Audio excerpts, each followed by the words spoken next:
Hello everybody, this is Chris Bird or MonkeyDude1313, and I thought it would be interesting to do a little bit of a retrospective on my cubing history in terms of the 5 or 6 years since I've been to a competition and done any kind of serious speed cubing practice. I thought it would offer an interesting vantage point because most of the other YouTubers right now are people who have continued cubing throughout these years, and so it's interesting and unique for me to discuss the things that I've forgotten during the last few years. The video you're seeing in the background is an average of 5 on 4x4. It's not my best, but it's certainly much better than my worst, and I thought it would just be interesting to throw it on in the background using one of my new puzzles. So about 5 or 6 years ago, I stopped seriously cubing, not on purpose, not because I didn't want to anymore, but because college happened. This was about my sophomore year of college, and I ended up spending so much more time on schoolwork, hanging out with friends, having a girlfriend, and other things, where cubing kind of fell to the wayside. Similar to what happened with my soccer and piano, which I used to be very serious about. College kind of consumed all of that, and so while I was working to get an engineering degree, a lot of my free time hobbies became video games and partying with video game nerd friends. So, some of the things that I've forgotten. We'll start with 3x3 because that is the most prominent. When you're no longer a practicing speed solver, and now you are simply someone who has been a good speed solver in the past, and I say good, not great or terrible, because I averaged around 15 seconds at the time, you become a little bit more of a showman because you still definitely enjoy solving the cube, and you always have one around you because that just kind of is who you are now. And naturally, people will want to see you solve the puzzle. So they will scramble it for you and say go when they hand you the puzzle, which means you have no inspection time, and sitting there for 15 seconds doing nothing while someone is waiting with bated breath for you to make good on your claims that you can solve it in 15 to 20 seconds. Doesn't feel the greatest. You don't want to explain to them, oh yes, the World Cubing Association says that you get 15 seconds of inspection time before the timer starts, blah blah blah. They lose interest. So what ended up happening is, for 3x3 at least, pretty much every time that the puzzle was scrambled, I would get 0 to 1 seconds of inspection time, and I would start with white cross every single solve. I lost color neutrality completely. In fact, my times color neutral these past few days have been terrible, including yellow, which is strange because usually if you're a white cross solver, yellow cross becomes pretty similar as well because the colors you're looking for on F2L are the exact same, except you're looking for yellow instead of white. So I am white cross only right now, and I am trying to work back into color neutral. But of course that is a lower priority than some of the other things I've forgotten. Moving on, cross and extended cross recognition went down the drain. With no inspection time, you can't really plan a cross, and so you just start putting pieces in as soon as you see them, similar to how you would do centers on a big cube, where you can't plan too much more than the first few bars on the centers of a 6x6, and so you then just need to be flying by the seat of your pants. So my white cross is fine. I'm now back down to 7 or 8 moves for every cross, but it definitely took a hit, and a lot of my crosses would be 11 to 15 moves during the years of casually solving. My intuitive F2L is just fine.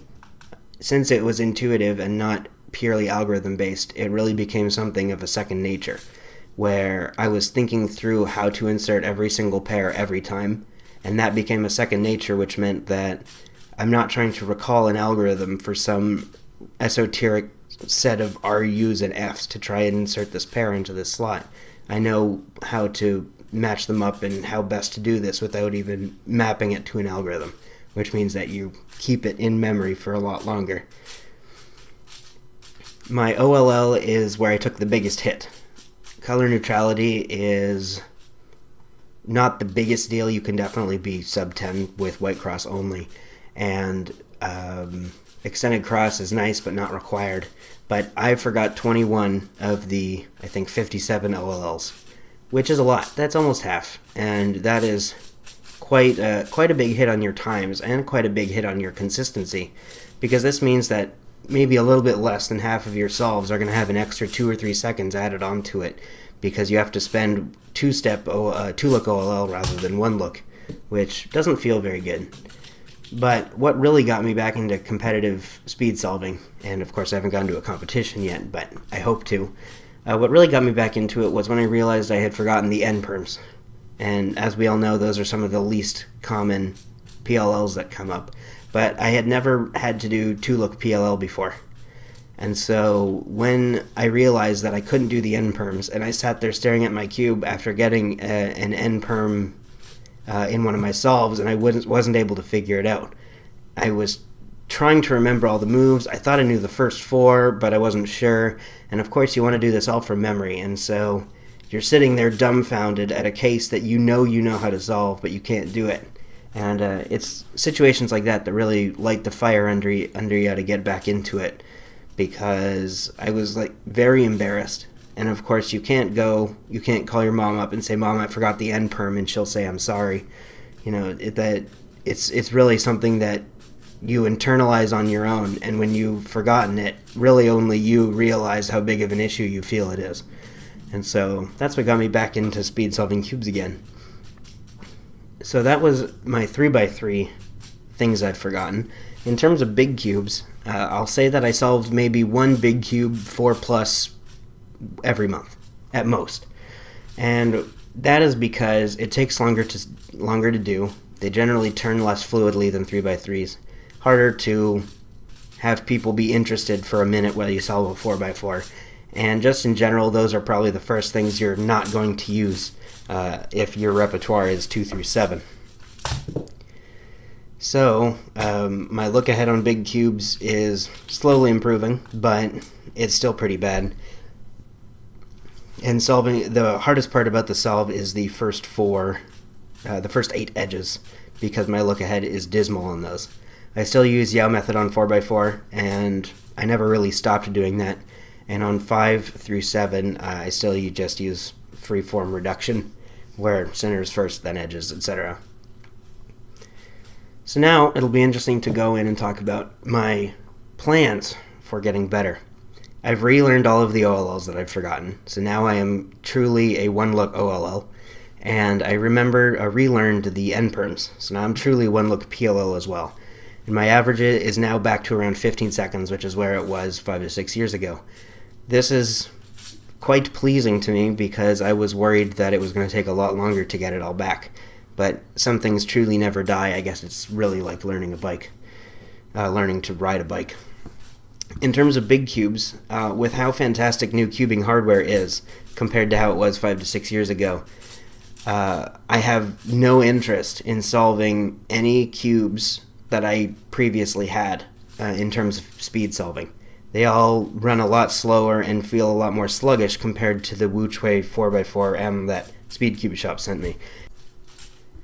My upcoming goals can really only be truly set for 3x3 and 4x4, because I haven't actually solved a 5 through 7 in quite a long time. My goal for 3x3 right now is to get sub 12, and that is a fairly significant increase in time, because it will require purely my look ahead get better and my X-cross get better, now that I am one look PLL and OLL.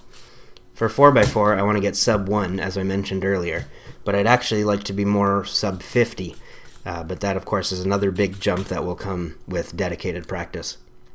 For 5 through 7, I want to actually do an average and know where I stand now, since I actually don't want to solve the puzzles I have. Which brings me to the next video. I will be unboxing shortly, a little bit later today actually, a Moyu GTS M5, a Supernova Shadow M6, and a Yuxin Haze 7M from Speedcube Shop. And so I'm really looking forward to having those puzzles, and I will actually be able to get my big cube practicing underway. Since 6x6 is my favorite event, I have been getting giddy for this delivery ever since I placed the order a little over a week ago. So thanks for watching, and stay tuned for an unboxing video of this next order. I'm really looking forward to seeing how good these puzzles turn.